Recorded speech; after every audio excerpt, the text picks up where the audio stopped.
and the Prime Minister of Nepal, the Right Honorable Mr. K.P. Sharma Oli.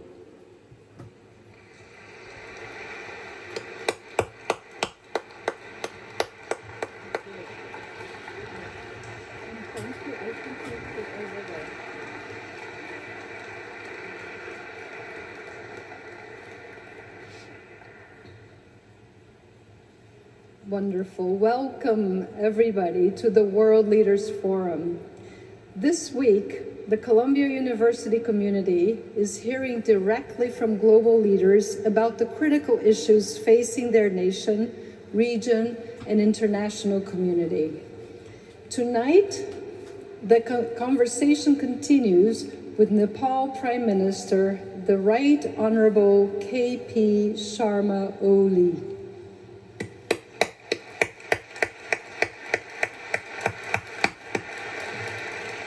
It is an honor to welcome you to Columbia University. Before I introduce the Prime Minister, I want to acknowledge special guests with us today, including our university trustees. We are privileged that Professor Janek Radin, an accomplished lawyer, scholar, and international counselor, will serve as today's moderator. Professor Radin participated in Nepal's constitutional peace process and served as key drafter of the interim peace constitution in 2006. Thank you for being here, Professor Radin.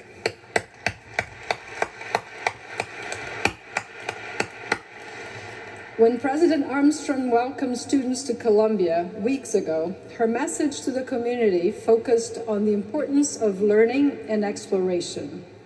We are here today in part because members of the SIPA South Asian Association demonstrated an impressive commitment to these principles. The students from the group recently met with Nepal's ambassador and permanent representative to the United Nations. They raised the idea of having the Prime Minister speak at the World Leaders Forum during his visit to New York. The response from the mission was a positive one. We are so lucky to have you today. The student leaders developed this program, remained engaged with Nepal's diplomatic representatives, and worked alongside stakeholders within SIPA and Columbia throughout the process. This is a very impressive expression of student leadership, and I commend the students involved for their commitment to taking this idea and turning it into a reality. We're here today to listen to the Prime Minister speak about Nepal's journey to democracy and economic prosperity. We at Columbia are pleased to continue our tradition of hosting leaders from Nepal.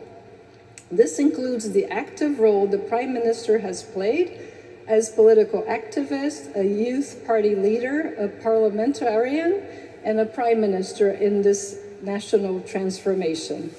Please join me in welcoming Prime Minister Oli to Columbia University.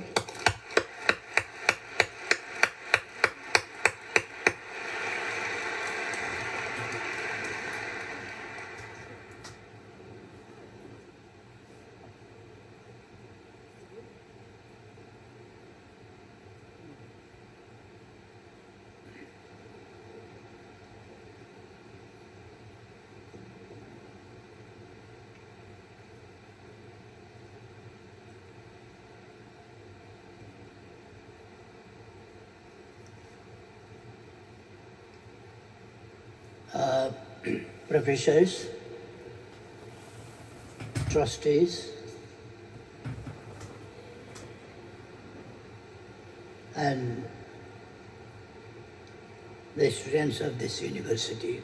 नेपालका प्रधानमन्त्री KP Sharma Oli अहिले Colombia युनिभर्सिटीद्वारा आयोजित world leaders फोरममा बोल्दै हुनुहुन्छ। बाँकी वाकै सम्बोधनबाट सुनौ। In our Nepali culture, we regard places of learning as temples of wisdom. And when I am standing here, I feel as though I am standing in one of the grandest temples of all. I extend my heartfelt thanks to you, Madam Provost, for this gracious invitation. Today, I wish to speak about my country Nepal's journey to democracy and economic prosperity, a journey which is full of struggles, sacrifices, and persistent hope. A nation steeped in history, Nepal, nestled in the lap of the majestic Himalayas, is a country that boasts a history as ancient as time itself. The roots of our civilization stretch back over 5 millennia. While our past is steeped in spiritual and cultural treasure, the modern history of Nepal begins in the year 1768, when our ancestors, under the leadership of the then king, Prithvinarayan Shah, unified a series of small, fragmented principalities into a single nation. This was a monumental moment, making the foundation of modern Nepal. It is a coincidence of history that this unification occurred around the same time the United States of America adopted its Declaration of Independence. The two struggles of nationhood were taking place at the same time in human history. Yet they were oceans apart geographically. For Nepal, the road to modernity and democracy was not a straight path. For 104 years, under the Rana oligarchy, the people of Nepal endured the tyranny of an authoritarian regime that suppressed their freedoms and stifled their potential. The first dawn of democracy, the year 1951, marked a turning point in Nepal's history. After years of struggle, the Rana oligarchy was overthrown. The dawn of democracy had arrived in Nepal. Yet the utopia of those early years was short-lived. The King soon nipped the democracy in bud, imposing a partyless system of governance known as Panchayat system, which was partyless Panchayat system. This system, which lasted from 1960 to 1990, prohibited political parties from politics. Despite these setbacks, the flame of democracy was never fully extinguished in Nepal. The people's movements and the triumph of democracy, the flame of democracy flickered once more in 1990, ignited by a massive popular movement known as the Jana Andolan or People's Movement, which compelled the autocratic monarchy to yield to demand for a democratic constitution.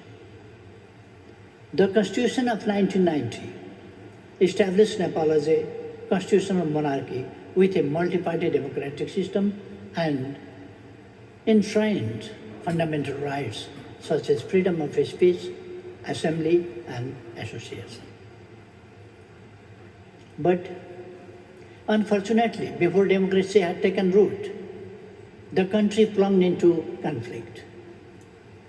A decade-long armed violence launched by Maoists resulted in the tragic loss of over 17,000 lives. King seized the power once again on the pretext of insecurity and put the undeclared ban on the political parties. In 2006, again, a wave of democracy swept over the shore of Nepali politics as a mass uprising known as yet another Jana Andolan or People's Movement, forced the absolute monarchy to relinquish its power. And it also led to the signing of a comprehensive peace accord in November 2006, ending the Maoist conflict and bringing back the country to peace and democracy. In 2008, for the first time in our history, a Constituent Assembly was elected. The first very meeting of the Constituent Assembly took a historic decision to abolish the monarchy, ending the 240-year reign of the Shah dynasty and transforming Nepal from an autocratic kingdom into a democratic republic. This momentous achievement proved the fact that people are mightier than armed violence or autocratic power based on traditional or hereditary. And people are ultimate force to drive the history and shape their own destiny. The promulgation of the Constitution and the road ahead. The Constitution of 2015, written by the elected Constituent Assembly, represents the culmination of Nepali people's 7 decades or more of political struggle and sacrifices. It has provided a stable legal foundation, allowing us to focus on the next phase of our national journey, the pursuit of economic prosperity.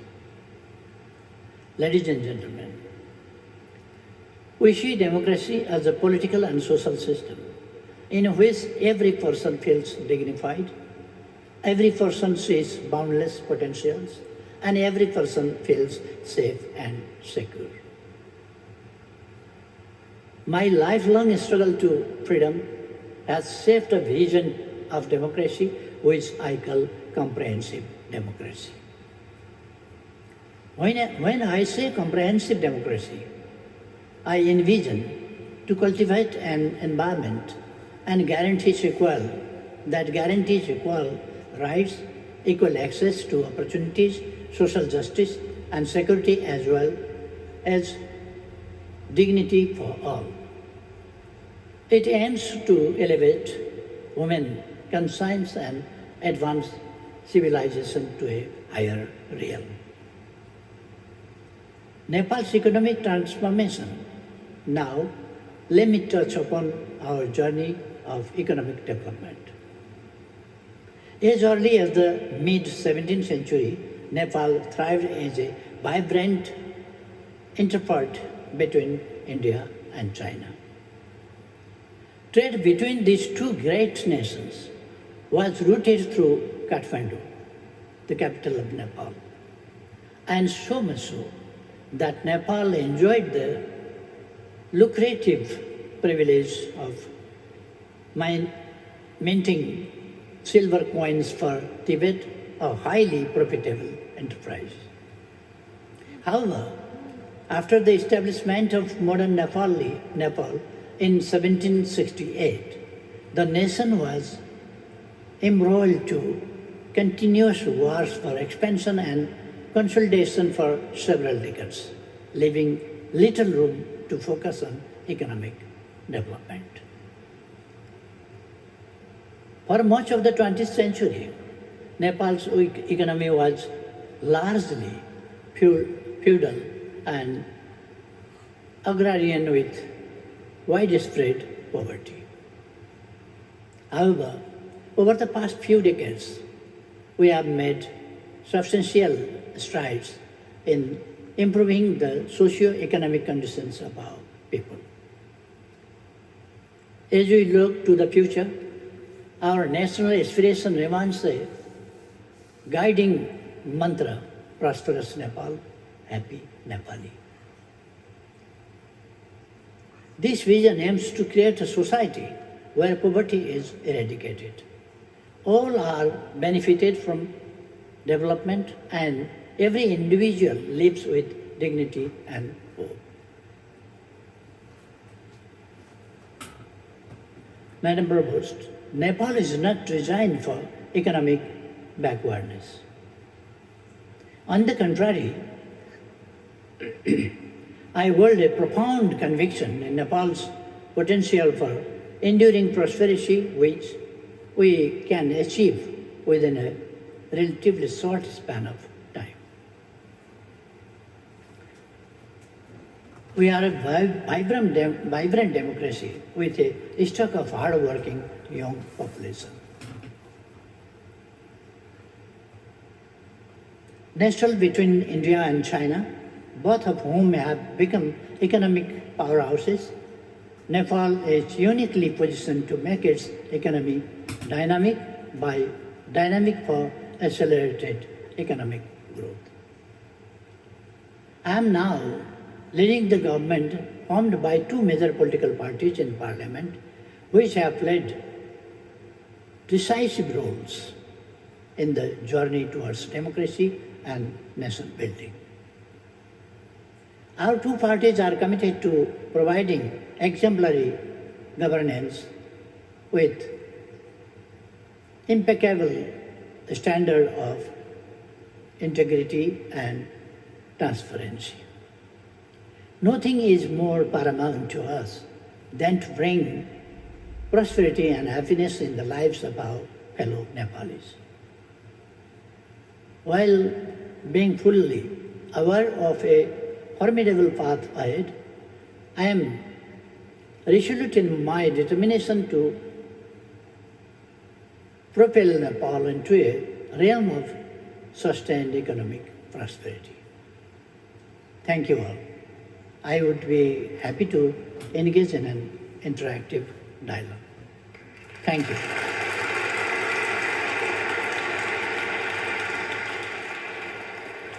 Okay. Thank you, Prime Minister, for sharing your thoughts, since you have been part of the history, the modern history of Nepal. So we hear it right from an actor. Nepal, as you may or may not know, has been dear to my heart because I was instrumental and honored by being a drafter of the interim constitution, which was interim by definition to bring peace to Nepal. And so I'm very glad to welcome you again to Columbia. I'm noted for asking a lot of questions, but I'm going to restrain because students want to ask questions. But I will take the liberty of being the moderator of asking 3 questions. And they're going to be pragmatic questions, at least 2 of them. And democracy has to be sought, has to be lived. But in order to live it, you also have to develop, as you say, give opportunity to the next generation as well as the present. However, you have a challenge. You're landlocked, which is, you have Mount Everest, but you're still landlocked. The result of this also has been that per year, according to the statistics, 1 million people leave Nepal every year, and 100,000 students around the world, including here at Columbia. We enjoy them, we appreciate them, but your country needs them. So the challenge is your education and development. So what steps will you be taking in the near future to make it a home for the million who are leaving, as well as the 100,000 that have left to get education elsewhere? Thank you, Professor. I talked about the history of Nepal, the political history, and the history of economic development as well. And on the question of economic development, when we are talking about, it is related to the education, health, job opportunities, and the economic other conditions of the country. And without improving appropriate and capable human resource, we cannot develop the country particularly. It is not good that our young population is flying away from the country, and they are being migrated for education and for job opportunities. Of course, there are not that much appropriate job opportunities in Nepal, so most of the youth who are going outside, they are going for job. So they will be back. People talk about the rush in the airport. Youths are going outside, but they don't take any account of the people who are coming back too. Equally, people are going outside and coming back too. But the number of people who are going outside is larger than who are returning back. Of course, who are going outside for job, seeking jobs, they are coming back. But those who are going for other purposes, for education, for other good, better job opportunities, they are not coming back so soon. Maybe later on they will be back. And we are not talking, as your professor you asked, that what we shall do.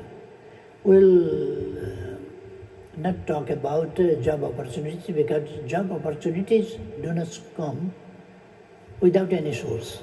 But we have to emphasize on the entrepreneurship. So we are trying to develop entrepreneurship and startup projects and trying to attract the youth, and they can put their certificate and get loan, and as well as the women, they can, without any certificate or anything, they can ask for loan and they can get loan for small businesses. In this way, we are trying to create new startups and entrepreneurship, new small entrepreneurship. And at the same time, very bitter fact is that our population, among our population, more than 60% of our population is still engaged in agricultural system, which is very back and traditional one. So we have to modernize agriculture. We have to commercialize agriculture and mechanize. So we can increase the income through agricultural jobs too. So in this way, and providing good education, I think there is not that much poor situation in the country about the education. But there is another type of attraction of outside, because facilities comparatively are less inside country, inside Nepal, than outside. So there is one attraction also. But we are trying to hold them inside country, because without them, without youth, we cannot transform the country into a situation of LDC to developing country, and tomorrow a developed one. Another question which I have, you've been blessed because you have hydro, you have water. However, if you look into the future, like the rest of the world, climate change is on us, and your glaciers are melting, which means that your major resource, hydro, clean, may not be with you. How are you anticipating meeting this challenge? The glacier... Thank you, Professor. You raised very important and very timely question. It is very relevant in the present time. Most of the people talk about the rising of sea level and global warming, etc. First, we have to understand, and the entire globe must understand, that the mountains, and particularly the mountains in Nepal, they are the location, the situation of our mountains, and the role of our mountains to maintain climate balance and ecosystem is especially important, because Those are between the line of Cancer and line of Capricorn. That is a hot area. The sun goes up to Cancer, line of Cancer, and up to Capricorn. This is hot area. And being situated at the hot area, and those mountains are holding snows, ice, because of the altitude. They are in the hot place, but there is ice. And that is the largest cooling system and charging system of the world, recharge system of the water, and cooling the earth, and cooling the air of that. And mountains are not only important for Nepal, but for entire world, for the entire globe, they are important. So I would like to draw attention of the world that if we talk about the rise of sea levels and the danger of sinking of small island countries, we have to go to the source of the problem. We cannot treat at the end, but we have to go to the source, and that source is the mountain. If the mountain hold enough ice and melt slowly, then they can flow the rivers, create rivers, recharge system, they can smoothly. But if the sea, again there is one ecosystem between the sea and mountain. If the seas are polluted and the polluted cloud goes to the mountain and it collides with the mountain, and that contributes to melt the ice. That is another. And fire in the forest, that is another problem. And in our region particularly, some months before there was a report worldwide, there was known that the most polluted city was Kathmandu at one time. It was for about 1 week or 2 weeks about, because after harvesting the wheat, the hay of wheat was burnt, and the cloud and the smoke and the dust was spread. That created very dangerous pollution in the air. And that is salty, and that is acidic, and that goes to collide with the mountains and the ice melts. That's the problem. Sure, until now, in my opinion, we are contributing 46% of our land for forest, as well as our mountains are 70%. 46, 70, 63. And rivers and ponds, etc., and lakes, including more than 70% of land, we are contributing for the climate issues. So that is the huge contribution of Nepal. And we are conscious, we are aware about the importance of this issue and for the future. And when we talk about the future, we talk about planet and people. We have to save the planet, we have to save the people, and safer and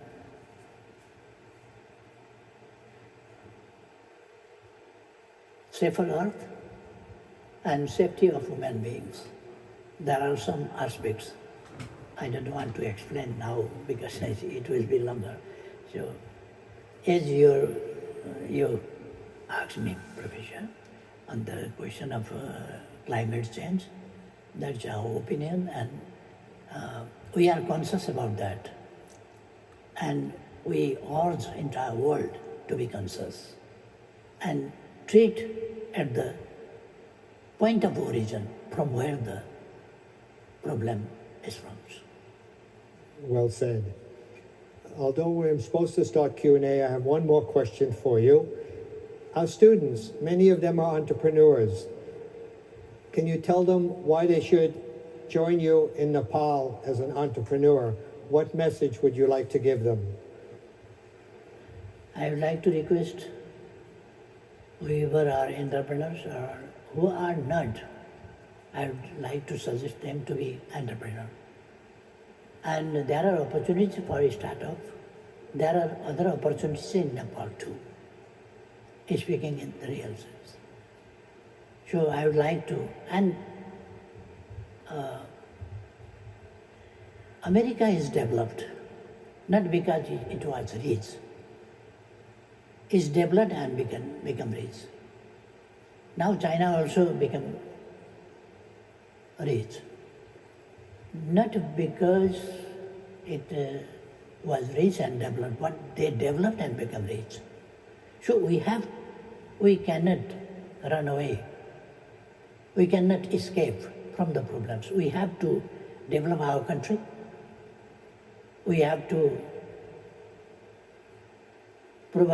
establish and provide good governance to the people, to the nation. Rule of law. And that rule must be just rule. Agreed.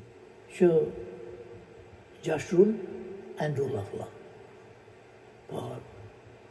And there must be opportunity not only for a small chunk of people. प्रधानमन्त्री KP Sharma ओलीले पहिला Colombia And the युनिभर्सिटीद्वारा benefits आयोजित which world all leaders the nation फोरममा that करिब should be 15 minute सम्बोधन गर्नुभयो र सम्बोधनपछि distributed equally.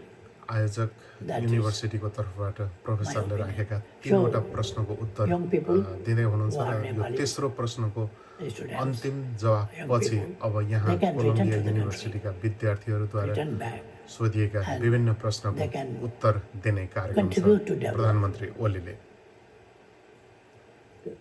So now let's hear what some of the students, and I'm sure Columbia has a tradition of अब asking Columbia good युनिभर्सिटीका questions to the विद्यार्थीहरूले students. So hopefully प्रधानमन्त्री there will ओलीलाई be. प्रश्न गर्नेछन् आफूलाई लागेका I will कुराहरू take 2 or 3 राख्नेछन् raw questions and then ओलीले phrase Uttar it for you. दिनुहुने कार्यक्रम छ If you could introduce yourself, if you feel comfortable, and what school you are at Columbia would be very helpful.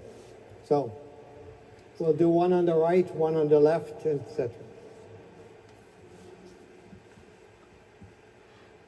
Hi, my name is Mansi Dahal and I go to the School of the Arts. My question to the Prime Minister Oli would be, like we've been talking about, a vast majority of Nepali youth have been working abroad due to the limited opportunities in Nepal. You and your government has been in power for over decades now. Is this not a concern for you and the government? Because as an emerging nation, I see this as a huge threat to not have the youth in the country. Secondly, you have been saying that you think the youths are important and they need to come back, but why is the older generation like you and other leaders not willing to step down or aside to let the youth run the country? Thank you. Thank you. Okay. Hello, my name is Jonas and I'm a graduate of the School of International and Public Affairs. My question goes to the geography you already talked about. You're located between the 2 most populated countries in the world. How do you balance the relationship with both countries on political and economic levels? Thank you. Thank you. One more, and then Thank you. My name is Callan Zborowski-Fenster. I'm a freshman in Columbia College majoring in political science. My question is regarding rural life in Nepal and outmigration. Since 2021, Nepal has negative population growth rates in over 30 mountain districts. As rural areas are depopulating, urban areas are growing equally as rapid, with this gap increasing by the thousands every passing day. Nepal citizens of rural communities have come out and said that the reasons for this outmigration can be boiled down to lack of economic opportunities in education and healthcare. Also, rain-fed agriculture has been impacted due to climate change and disease, and this has de-incentivized the production of important goods that vitalize the Nepali economy. With these grim prospects, rural populations have been moving elsewhere. You said earlier that a possible plan to combat this outmigration is to increase agricultural-based jobs, but yet these agricultural-based jobs and the communities are the very ones that are leaving due to lack of resources. My question is, as someone who comes from a rural town myself, how does the Nepali government plan on prioritizing these rural populations, which are pivotal to the nation? Thank you. so I can sum it up a little bit, but I think one of the aspects that has been said, although the balance between China and India is a different one, is the fact of how do you incentivize the rural, the young, to participate, whether in the leadership or in work?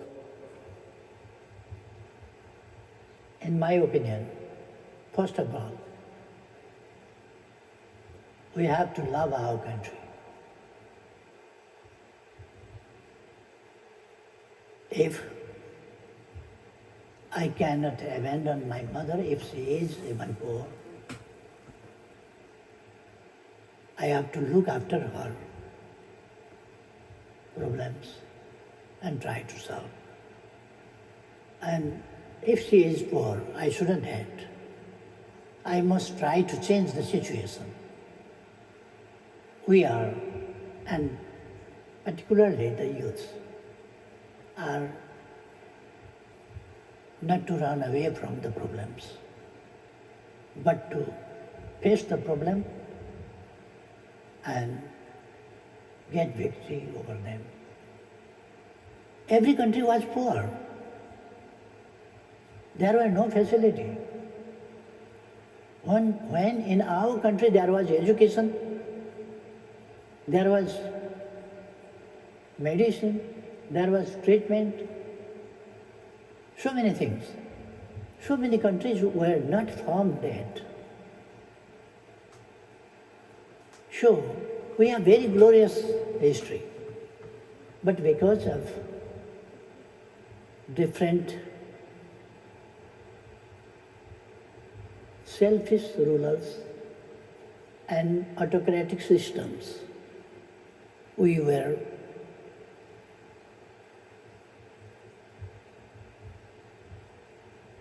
didn't get opportunity to develop. And that era was dark. We say dark era of autocracy. And people didn't get opportunity to get rid of that. But finally, people toppled the autocratic system and brought back democracy. Democracy is not a gift. It is a fruit after the fight of the people they got. Similarly, we can, even now, I realize that there are problems, but we can resolve. And we have to be self-confident. We can. And so far the incentive to the youth is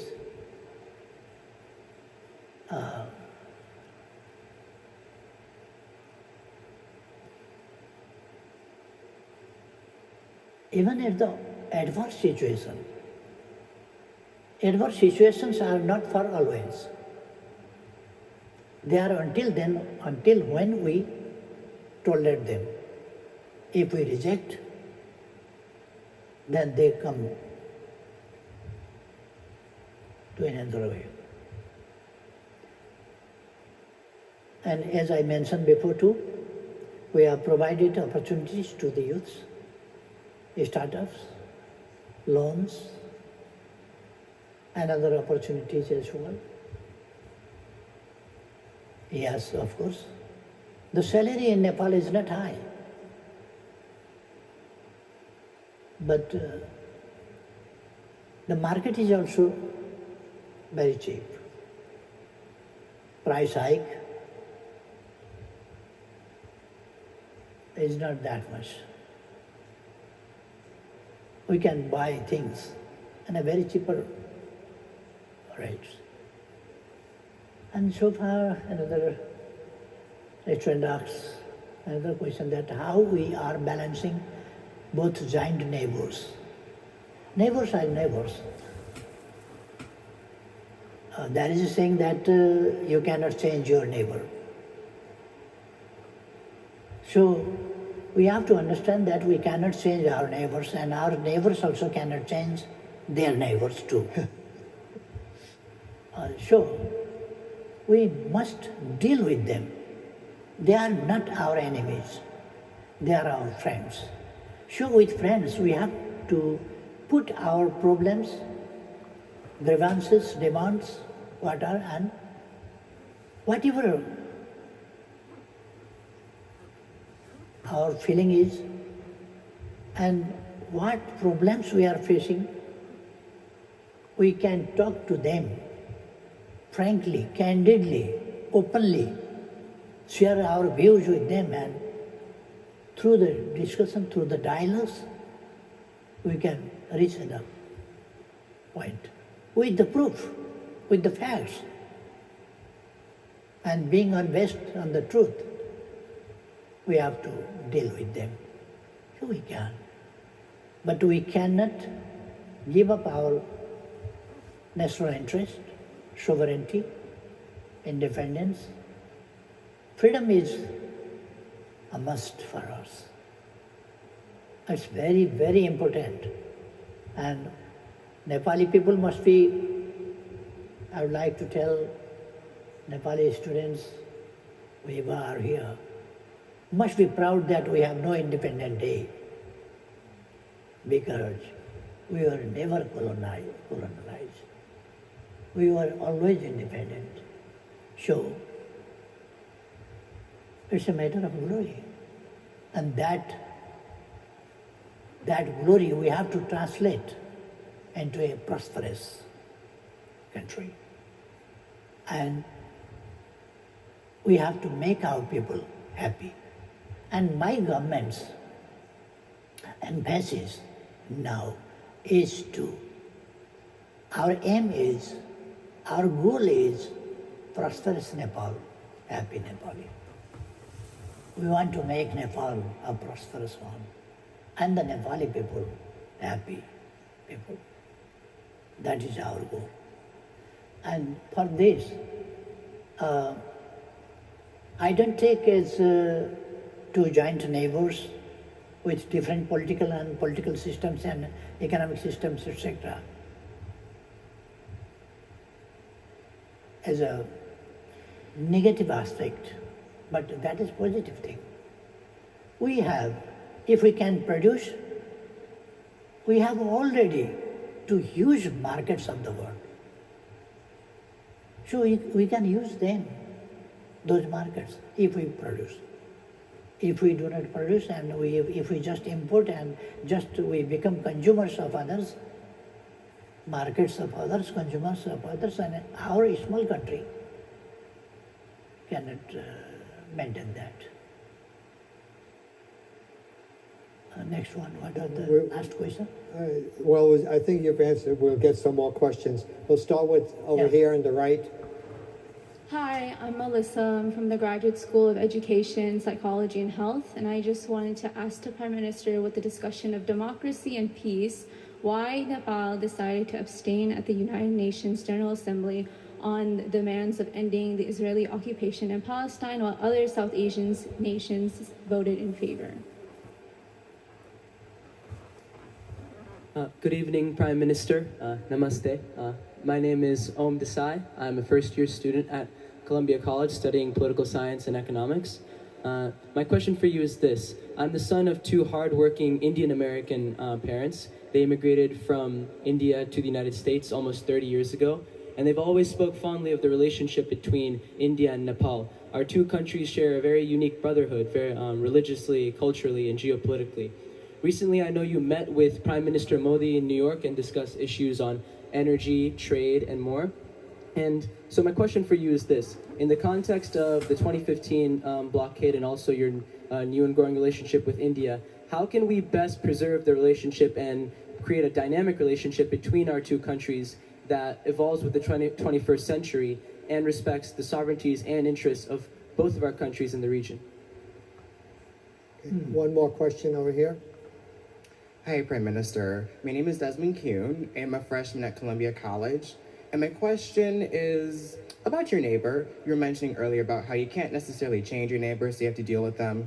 So your neighbor China has engaged in more border disputes in recent history.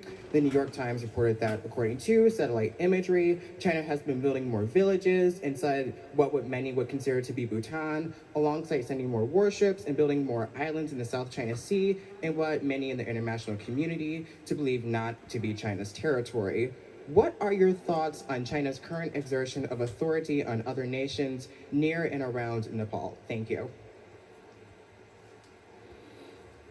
Two of them are continuation of the first one, how you deal with India and China. And the other one is, what is your position on an international issue? So I leave it to you.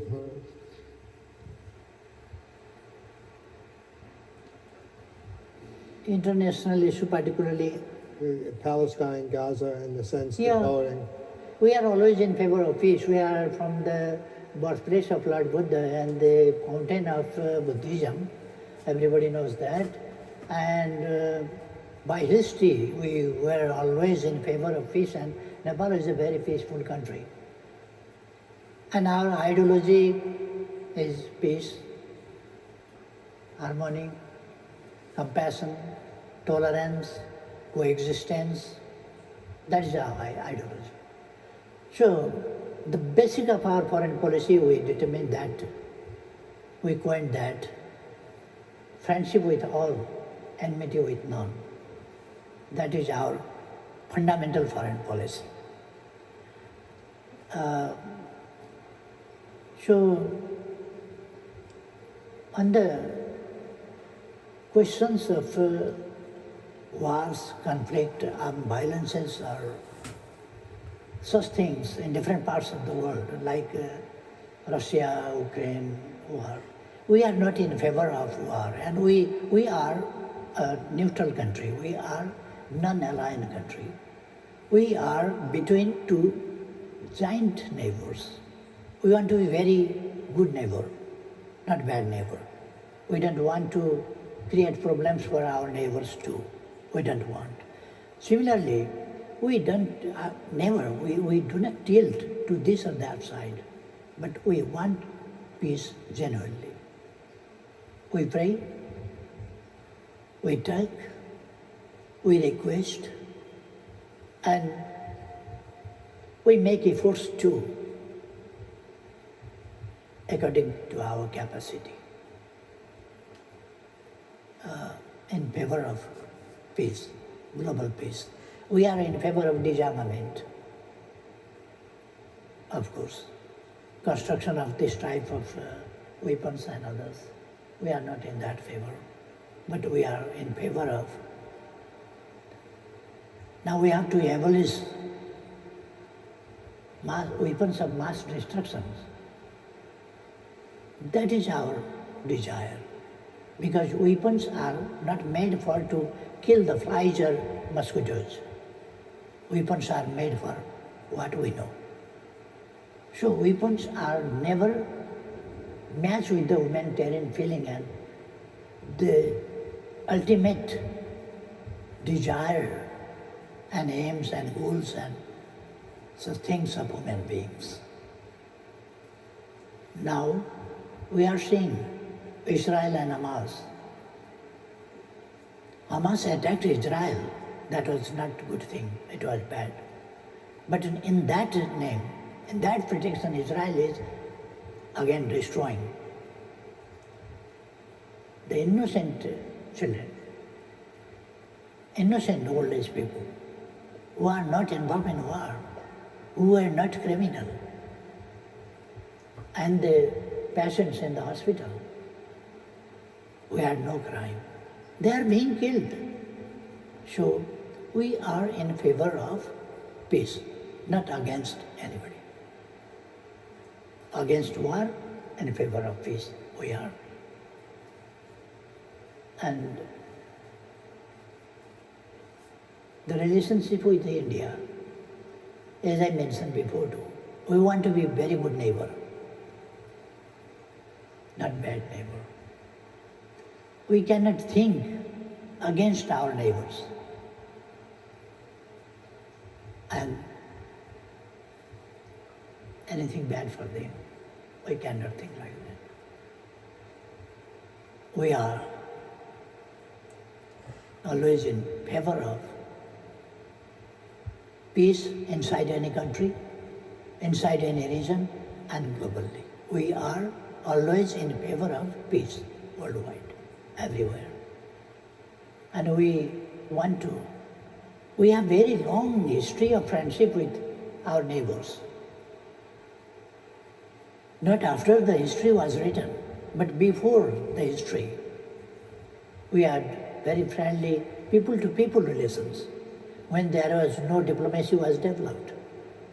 At that time, too, people-to-people relationship was excellent. And if somebody wants to destroy this friendship between two countries, or if we talk about bilateral relationship with different countries, with both of our neighbors, nobody can. This friendship is undestroyable. It is lasting. Sometimes, of course, when people live together, they have contradiction. When you have never met somebody, there cannot be any type of contradiction, because you don't know him or her. When you don't know him or her, then from where the contradiction comes? When you sleep together, then one may put his or her leg on you. If you sleep on separate bed, no problem of that. If neighbor,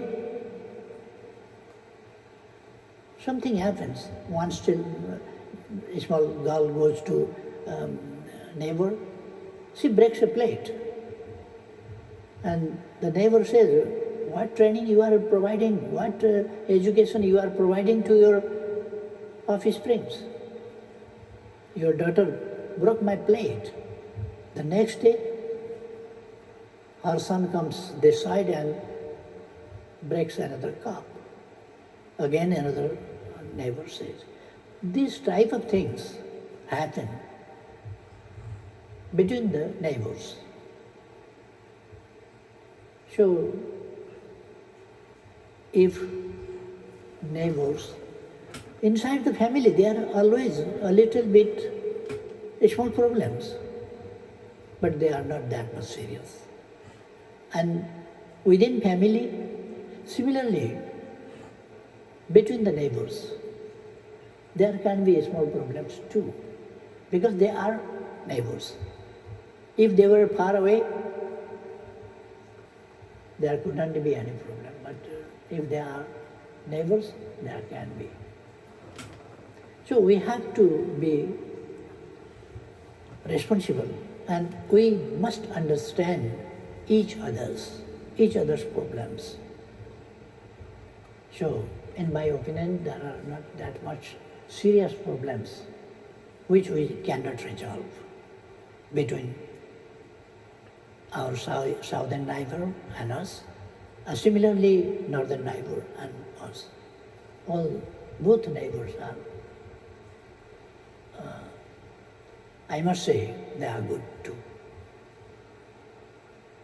I'm glad you emphasized people to people, because at the end of the day, that's what it takes. People to people, not just at the high level, but at the ordinary, every level. And we need to engage. Yeah. Without engagement, we can't understand. Yeah. We're running out of time, although we could love to keep you all night, but I think so we'll only take one more question. I think it's from this side. So, since I think you want freedom to enjoy New York. Thank you. My name is Alejandro. I'm a sophomore majoring in statistics and political science. Your Excellency, as you have rightly emphasized on the lines of climate change, Nepal, despite being landlocked, is intricately connected to the global environmental ecosystem, including the oceans. Given the shared responsibility we all have in protecting the planet, how would you incentivize coastal nations to mitigate ocean contamination, recognizing that such pollution, through its far-reaching impacts, ultimately affects the high-altitude regions of the Himalayas and the promise of, as you call it, a happy Nepal? What diplomatic or multilateral approaches might Nepal advocate for to ensure that the preservation of the oceans becomes a collective priority, given its vital link to the mountains of Nepal and climate change all around the world? That's a large question, so I'll leave it to you to answer as you wish. Yeah.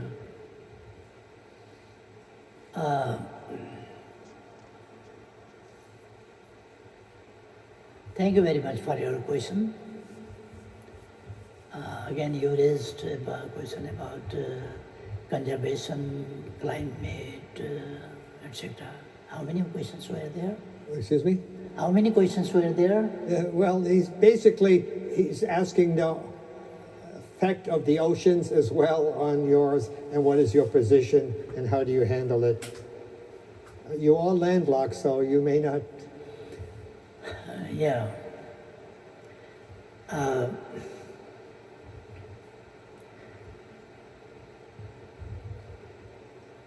Ours is a diversified country. Very, very natural diversity,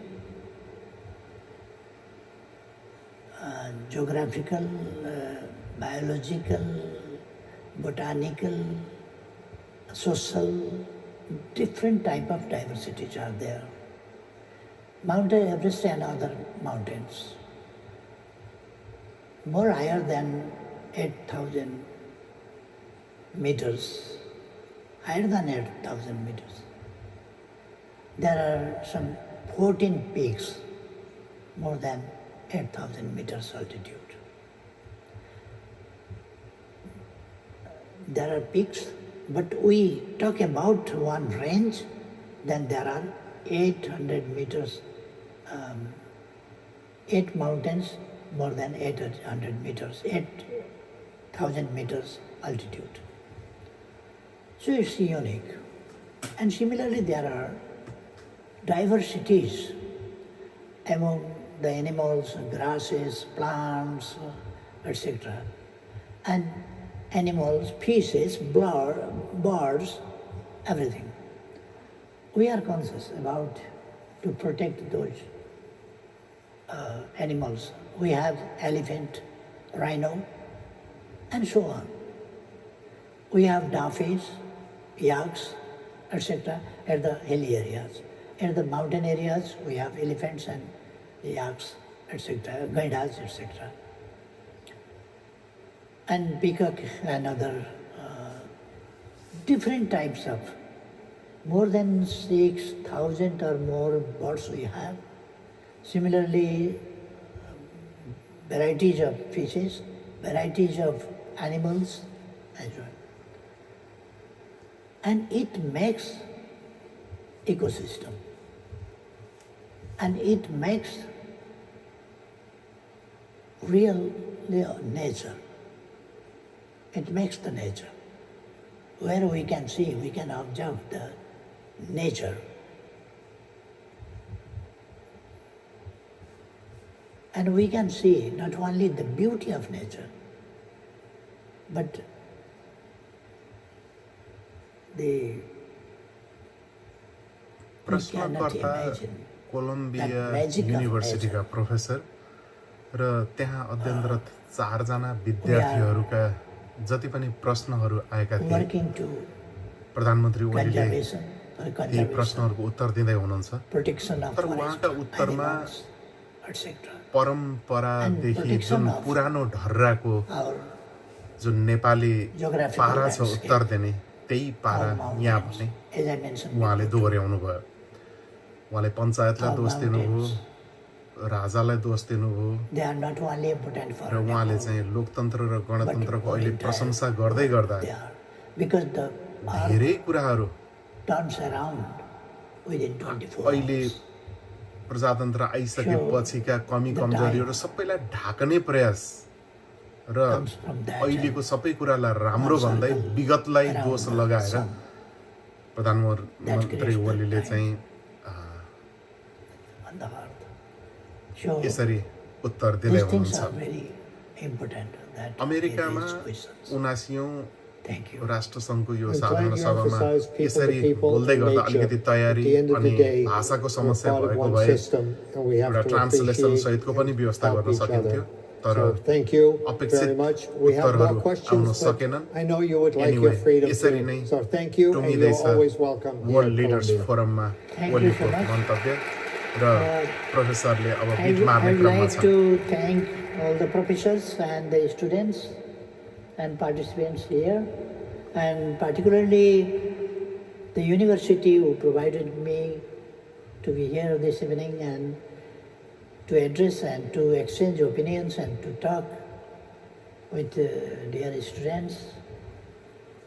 It's a great opportunity for me, and I feel proud to be here this evening being together with you. I would like to thank you very much, and I hope again in the future we will meet together. As I said, you're welcome, and see you next year. Thank you.